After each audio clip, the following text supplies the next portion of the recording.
Good evening, it's 8 o'clock. I'm Sally Burdett, live from Johannesburg. Your top stories tonight. A woman is murdered while in court over a divorce. It's believed her ex-husband, a police officer, pulled the trigger. If you want to argue with us politically, that's fine. But once you lie and you attack families... The Public Enterprises Minister says he's not taking the EFF's accusations lying down. Details on the charges he's laid against the party today and a response from the EFF. People are just talking and talking and talking. Former government communications boss Mzwanele Manye says he's struggling to believe the testimony of other witnesses at the state capture inquiry. And a tragic start to the 16 days of activism campaign against abuse of women and children. And it seems women are not safe even in a courtroom. Today, during divorce proceedings in a Durban court, a police officer shot and killed his ex-wife and her brother before turning the gun on himself. The officer was critically injured and is now recovering in hospital. He will be charged with 2 counts of murder. Our reporter Sipamandla Goge spoke to KwaZulu-Natal police spokesperson Tembeke Mbele. There was a divorce matter that was carrying on at the court, and then at 11 o'clock they adjourned for whichever reasons, and immediately when they were about to start the session was about to start again. That's when the suspect fired several shots, fatally wounding the ex-wife as well as his brother. And immediately at that time, he then took the gun and shot himself. But he's in a very critical condition. He was rushed to the hospital. He is going to face the charges of murder, double murder. He's arrested and he's under police guard at the hospital. Public Enterprises Minister Pravin Gordhan started his week at the police station, laying charges against the economic freedom fighters. He's laid charges of defamation, crimen injuria and incitement to violence against the party. That's after derogatory statements made by the EFF leader Julius Malema and his deputy Floyd Shivambu last week. Slindela Masikani reports from Pretoria. Public Enterprises Minister Pravin Gordhan has had enough. If you want to argue with us politically, that's fine. But once you lie and you attack families and you propagate these lies widely enough, but you also start dividing South African society, then it is totally unacceptable. Last week, Malema declared war against the minister. He launched a scathing attack on Gordhan outside the state capture inquiry, calling the minister corrupt and a dog of white monopoly capital. Gordhan has also filed a complaint at the Equality Court. We're asking the court to order for an unconditional apology, and we're also saying that they should be ordered to pay damages because it has to be painful if you're found guilty of conduct of that type. But those damages in the amount of 150,000 will be donated to a charitable cause. Pravin Gordhan's daughter, since we started asking questions, that daughter is closing bank accounts now. Malema has also made claims that Gordhan's daughter Anisha has unduly benefited from government contracts due to her father's influence, claims Gordhan has strongly denied. Real estate capture, Meanwhile, the Red Berets are not taking the charges lying down. The EFF will actually be opening criminal cases against him, bordering on racketeering, fraud, corruption, failure to combat corruption, and also contravening the Strategic Intelligence Framework Act, wherein he had a rogue unit, and we have got former ministers who are actually ready to provide affidavits. The EFF will lay its charges against the minister on Tuesday. Slindela Masikani, Pretoria. The Zondo Commission into state capture continued today. Former government communications boss Mzwanele Manye voiced his doubts about Mcebisi Jonas's testimony. Now, Jonas has already told the Commission he was offered a bribe and the position of finance minister by influential businessman Ajay Gupta in October 2015. Also today, testimony from a former Treasury staffer about the arrival of Des van Rooyen, who served as finance minister for just 4 days in December 2015. Aaron Bates has the details of both those testimonies today. Do you have any objection with taking the prescribed First oath? came Phumza Maqanda. Do you consider the oath to be binding on your conscience? Yes, I do. Do you Then Mzwanele will Manyi. be the truth, the whole truth, and nothing but the truth? Here's Maqanda on then Finance Minister Des van Rooyen. I had to explain to the minister why a CV of a Minister of Finance is important. And I explained to him that someone in that role is entrusted with a lot of powers. She claims Van Rooyen's advisor, Mohammed Bobat, was calling the shots.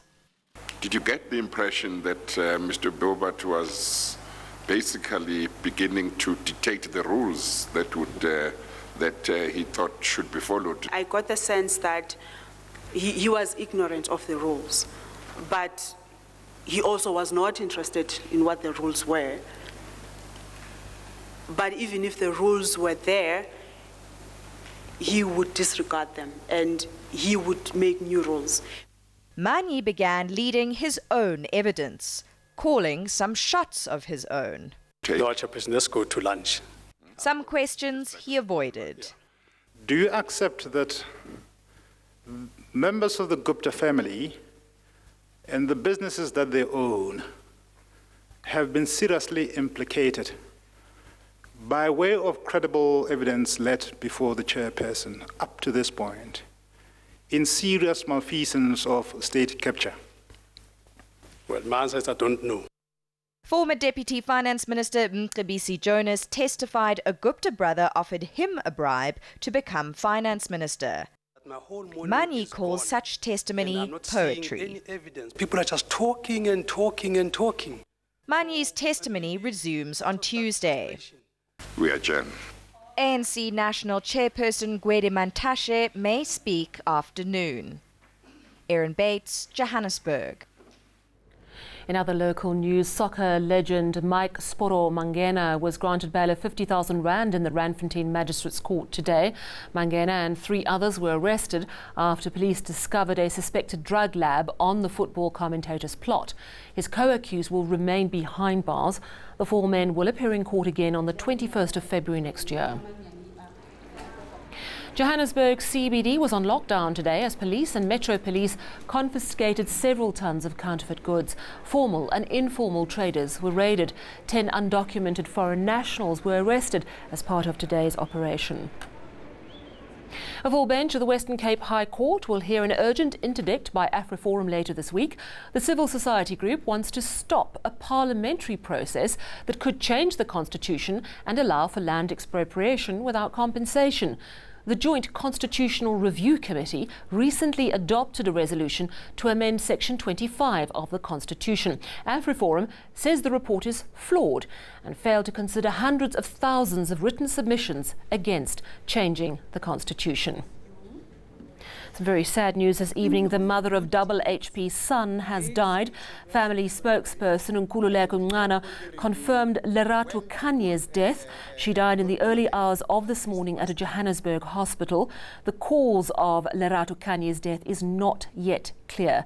Her passing, of course, another very painful blow to the Tsambo family, especially the late rapper's son, Liano. He's just 14 years old and has now lost both his parents. Double HP died on October the 24th in Johannesburg. Still ahead on eNews, a crossing at the US-Mexico border has been reopened after it was stormed by migrants hoping for a better life. And your money news, of course, with Mateo. Although the local market having a better day today with retailers and banking stocks are pulling up the JSE.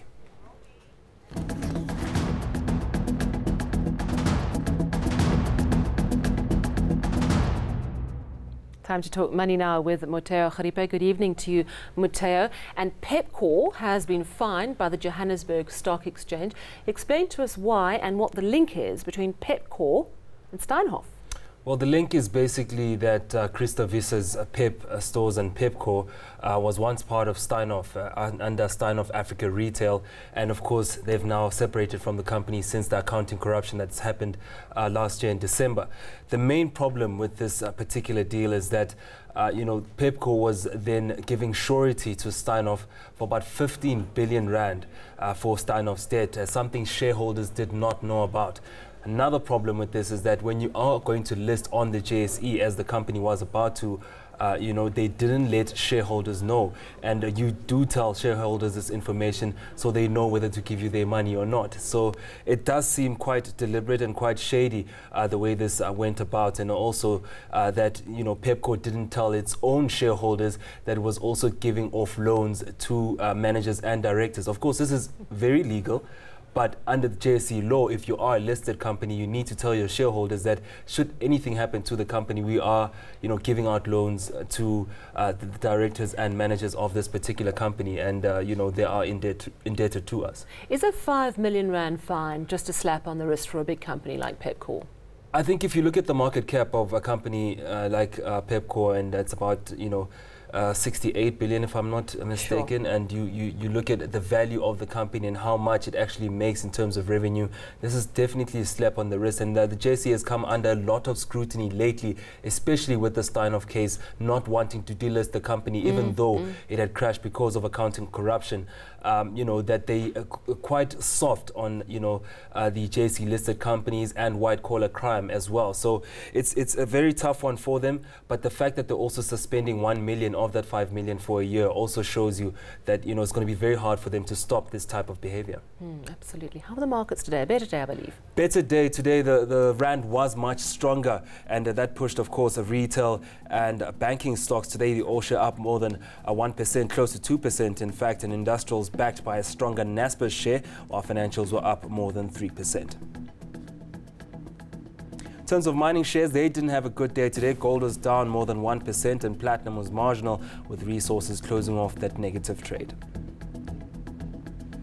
Price of gold now at $1,222 an ounce, and platinum was marginal at 0.35%. Brent crude was under $60 a barrel earlier today. It's at $60.65 now a barrel, boding well for that petrol price going into the festive season.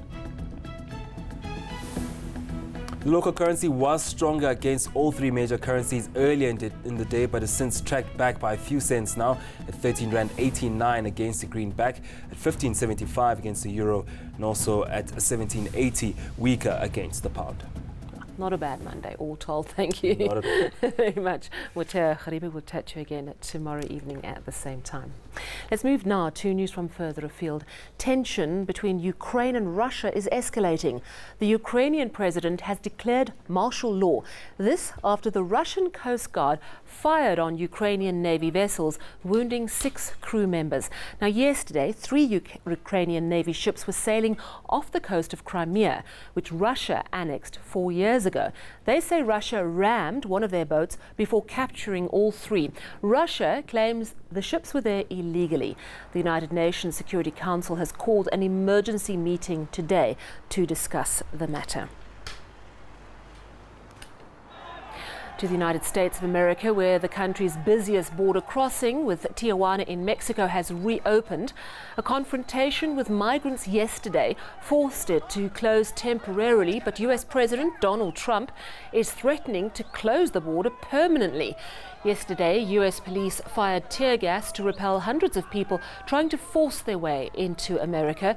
There were many women and children in that group. In recent weeks, caravans of thousands of migrants have been making their way to the US border with Tijuana. Still ahead, we're going to go to Louis Fernandez at our weather centre. Hello, Louis. All your weather news, and then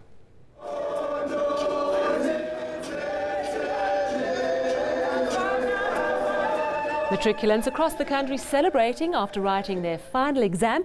These inmates at Westville are no different.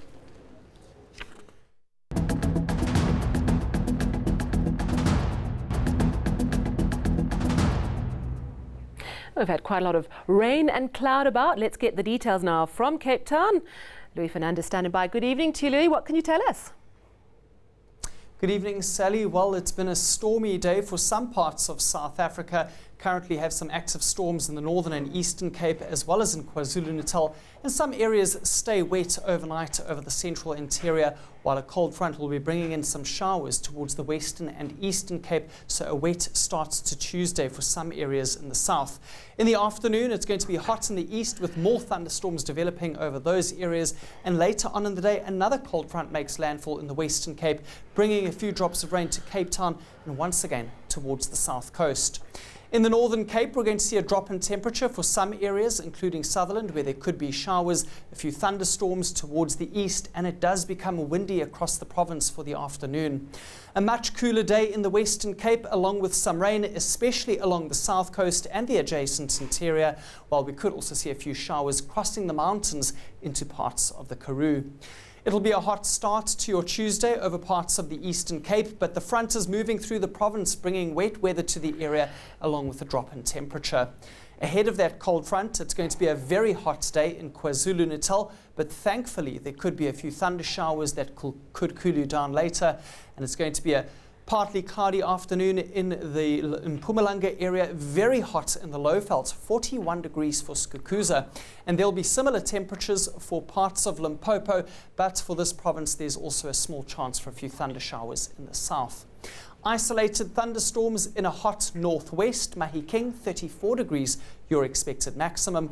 And it's going to be a warm to hot day in the Free State with patchy thunder showers in the province. And finally into Gauteng, a partly cloudy and warm to hot day once again in the province, and a few thunder showers in the area, a 40% chance in this region. Let's take a look ahead to your conditions for Wednesday, and we are expecting thunder showers in the northeast once again. A much cooler day in KwaZulu-Natal with cloud as well as some rain and a few showers all the way through to George. And then on Thursday, it's going to be sunny and dry over the western parts of the country, allowing temperatures to climb, staying cool in KZN with some cloud cover and a couple of thunderstorms expected for the Highveld. That's all from the Weather Centre. Sally, it's back to you in Johannesburg. Thank you so much, Louis. And finally, many grade 12 learners around the country are celebrating today as they wrote their final English exam. And at Westville Prison's Usetubeni Youth School, it was no different. It was opened in 2003 and has a history of achieving quality matric results. The school's name, Usetubeni, translated means you stand a chance. And with their hard work and good results, they definitely do. Inmates celebrated by singing and dancing at the end of their final exam. Let's take a listen.